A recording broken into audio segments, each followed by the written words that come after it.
Surah ar-Rum, in English, the Romans. In the name of Allah, the Gracious, the Merciful. 1. Alif, Lam, Meem. 2. The Romans have been defeated. 3. In a nearby territory. But following their defeat, they will be victorious. 4. In a few years. The matter is up to God, in the past, and in the future. On that day, the believers will rejoice. 5. In God's support. He supports whomever He wills. He is the Almighty, the Merciful. 6. The promise of God. God never breaks His promise, but most people do not know. 7. They know an outer aspect of the worldly life, but they are heedless of the hereafter. 8. Do they not reflect within themselves? God did not create the heavens and the earth, and what is between them, except with reason, and for a specific duration. But most people, regarding meeting their Lord, are disbelievers. 9. Have they not traveled the earth and seen how those before them ended up? They were more powerful than them, and they cultivated the land and developed it more than they developed it, and their messengers came to them with clear signs. God would never wrong them, but they used to wrong themselves. 10. Then, evil was the end of those who committed evil. That is because they rejected God's revelations, and used to ridicule them. 11. God originates creation, and then repeats it. Then to Him you will be returned. 12. On the day when the hour takes place, the guilty will despair. 13. They will have no intercessors from among their idols, and they will disown their partners. 14. On the day when the hour takes place, on that day they will separate. 15. As for those who believed and did good deeds, they will be delighted in meadows. 16. But as for those who disbelieved, and rejected our signs and the encounter of the hereafter, those will be hauled into the torment. 17. So glorify God when you retire at night, and when you rise in the morning. 18. His is the praise in the heavens and on earth, and in the evening, and when you reach midday. 19. He brings the living out of the dead, and He brings the dead out of the living, and He revives the land after it had died. Likewise you will be resurrected. 20. And of His signs is that He created you from dust, and behold, you become humans spreading out.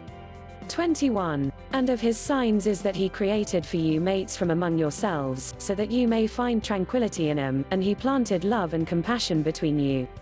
In this are signs for people who reflect. 22. And of His signs is the creation of the heavens and the earth, and the diversity of your languages and colors.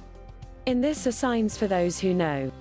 23. And of His signs are your sleep by night and day, and your pursuit of His bounty. In this are signs for people who listen. 24. And of His signs is that He shows you the lightning, causing fear and hope. And He brings down water from the sky, and with it He revives the earth after it was dead. In this are signs for people who understand. 25. And of His signs is that the heaven and the earth stand at His disposal. And then, when He calls you out of the earth, you will emerge at once. 26. To Him belongs everyone in the heavens and the earth. All are submissive to Him. 27. It is He who initiates creation, and then repeats it, something easy for Him. His is the highest attribute, in the heavens and the earth. He is the Almighty, the Wise. 28. He illustrates an example for you, from your own selves. Do you make your servants full partners in the wealth we have given you? Do you revere them as you revere one another? We thus explain the revelations for a people who understand. 29. Yet the wrongdoers follow their desires without knowledge. But who can guide whom God leaves astray? They will have no helpers. 30. So devote yourself to the religion of monotheism, the natural instinct God has instilled in mankind. There is no altering God's creation. This is the true religion, but most people do not know. 31. Turning towards Him, and be conscious of Him, and perform the prayer, and do not be of the idolaters. 32. Of those who divided their religion, and became sects, each faction pleased with what they have. 33. When affliction touches the people, they call on their Lord, turning to Him in repentance. But then, when He gives them a taste of His mercy, some of them attribute partners to their Lord. 34. To show ingratitude for what we have given them. Indulge yourselves, you will surely know. 35. Have we sent down to them any authority, which speaks in support of their idols? 36. When we give people a taste of mercy, they rejoice in it. But when adversity befalls them, because of what their hands have perpetrated, they begin to despair. 37. Do they not see that God expands the provision for whomever He wills, or restricts it? Surely in this are signs for people who believe. 38. So give the relative his rights, and the destitute, and the wayfarer. That is best for those who seek God's presence. Those are the prosperous. 39. The usury you practice, seeking thereby to multiply people's wealth, will not multiply with God. But what you give in charity, desiring God's approval, these are the multipliers. 40. God is He who created you, then provides for you, then makes you die, then brings you back to life. Can any of your idols do any of that? Glorified is He, and exalted above what they associate.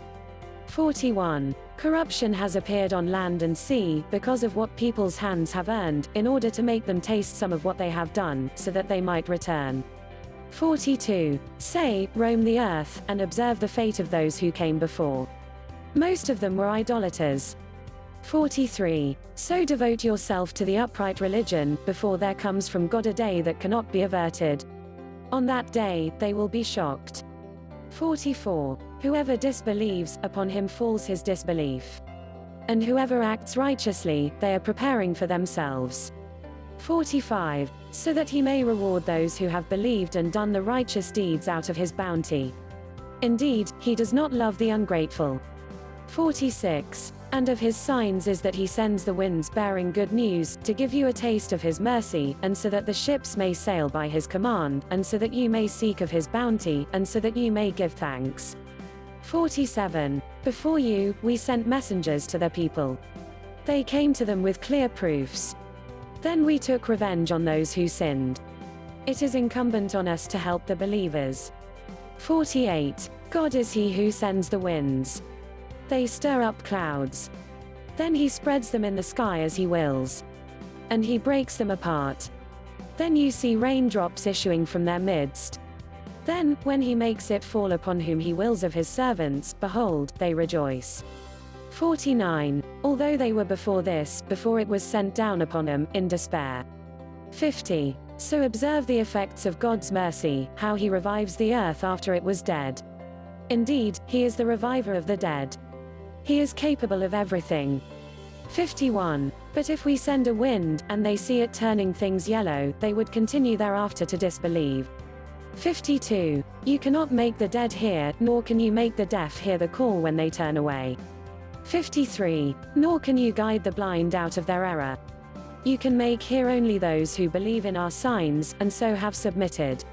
54. God is He who created you weak, then after weakness gave you strength, then after strength gave you weakness and gray hair. He creates whatever He wills. He is the omniscient, the omnipotent. 55. On the day when the hour takes place, the sinners will swear they had stayed but an hour. Thus they were deluded. 56. But those endowed with knowledge and faith will say, you remained in God's book until the day of resurrection. This is the day of resurrection, but you did not know. 57. On that day, the sinners' excuses will not benefit them, nor will they be excused. 58. We have cited in this Quran for the people every sort of parable.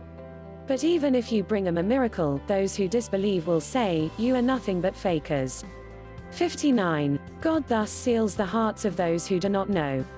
60. So be patient. The promise of God is true. And do not let those who lack certainty belittle you. Thanks for watching.